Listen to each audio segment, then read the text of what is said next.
Hello everyone, it is Nova here, and welcome back to another update video. So, as you can see, I am on a completely new building, and make sure to expect new buildings every single update video.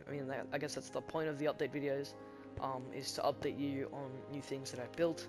And it's been a couple of days since the last episode, and I did say these episodes would be daily, but this project took me so long to make that I had to long out the time of the next episode, so sorry about that.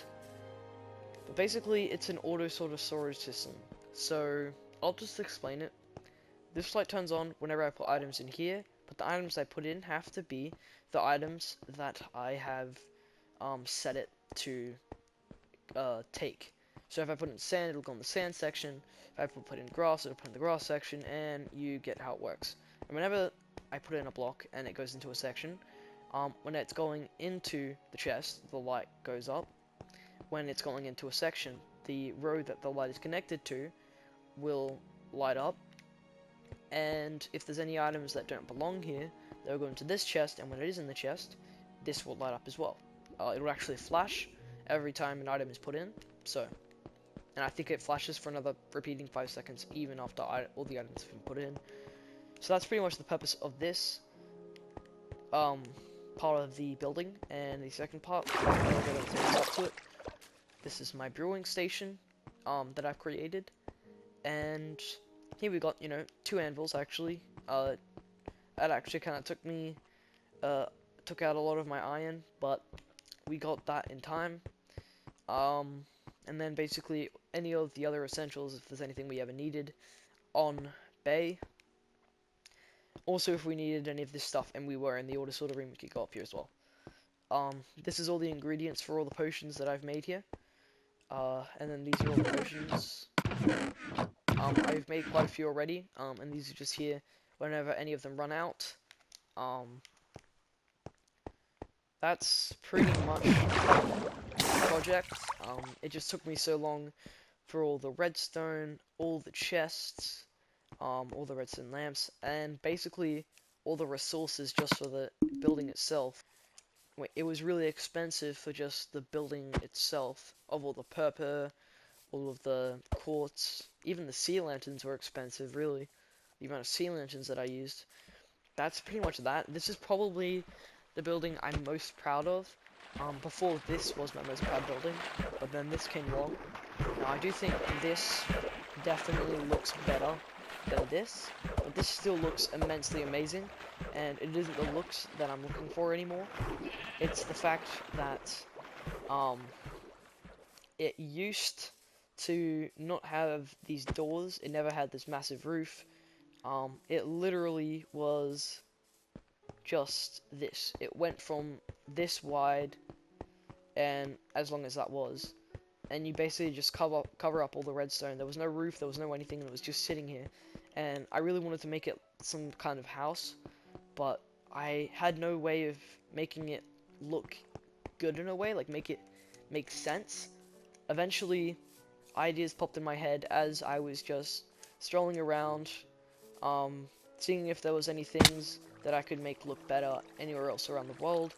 And as I was strolling along, I was going here to my brother's farm, and here was where a netherwart farm used to be, a mini little netherwart farm, and it gave me an idea. We don't have a brewery labyrinth, so I decided why not add that on top. And so as I was making the roof, I started to realize we could add, this kind of area here and make it look more of a house, or like more of a really good project.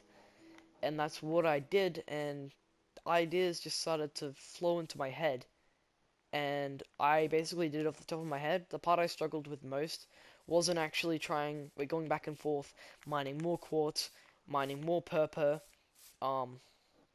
It was actually keeping it symmetrical. I had 8 tries, or spent like 2 hours just making the one row of that little archway, because then I had to copy it on the other side, which took me a while to perfect somehow. I don't know why I struggled with it so much, but I did, and then I could just connect it with the quartz.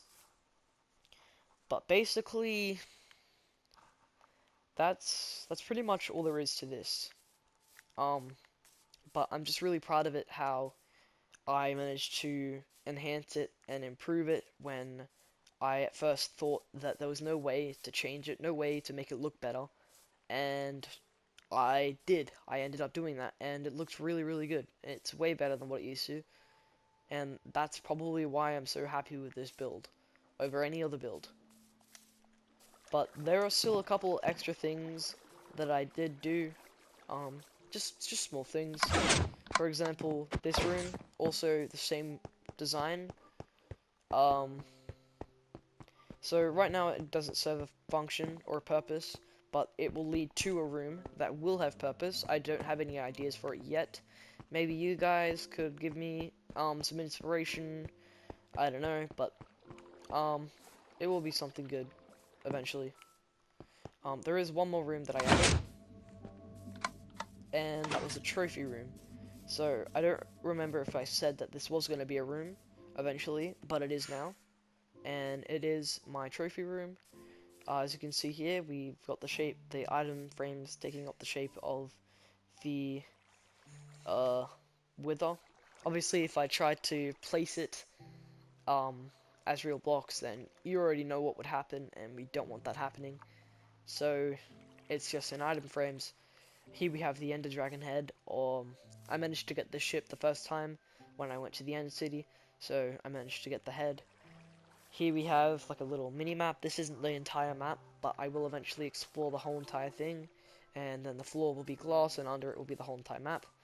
But that's pretty much it. That's pretty much it with all this room. There is one more thing that I did add, and that was a small way to my skeleton farm. Before, you had to go to the other side of the base if you actually wanted to enter the skeleton farm, but now it works as easily as just going through a doorway, and the water just takes you up. So that's pretty much all I've done. But the reason there isn't much done is because of that massive project. It took me way too long to make. It shouldn't have been that long, but it was, because I decided to make it out of the two most expensive blocks, purple block and quartz, and coincidentally they go well together, really well.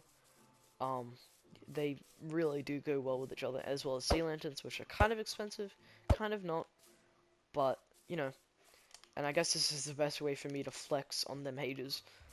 But you know, that's pretty much it for today's video. If you did enjoy, then make sure to kill this sheep with the like button, because it's really annoying. Go hit subscribe to if you are new.